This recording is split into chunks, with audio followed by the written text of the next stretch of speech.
ramdam ang init ng panahon at tipong malamig pa.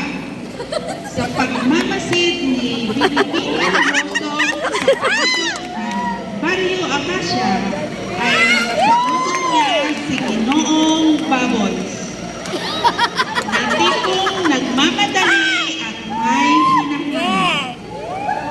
Sa kabilang dako naman, si Ginoong Bubbles ay nakarating sa Barrio Acacia dahil siya ay naimbitahan na dumalo sa isang pagtitipon-tipon.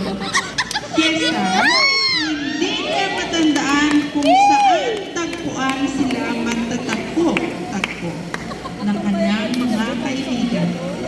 Na sa mga 5 minuto na niyang hinahanap ang bahay ng kanyang paruroonan ng mahigit ng kanyang mapupugay na mga mata ang isang binibining Sino nasa loob? bibighan.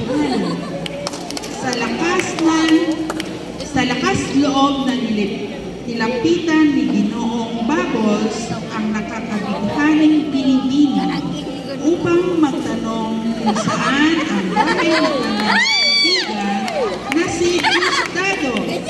Agad naman tumugon ang magandang binibining. Nagpakilanlan muna silang dalawa at sabay na pumunta sa bahay nila Diosdado.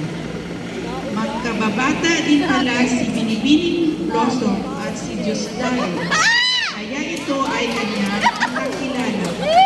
Sabay na pumunta si Ginoong Bubbles at Binibining Loso sa bahay nila Diosdado at doon ay nakisaya sa pistahan. Takla na! No.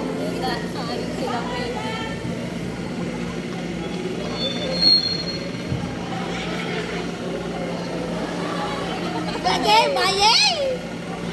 Dito, dito. Ako na. Dito, dito. Yeah, dito. Okay.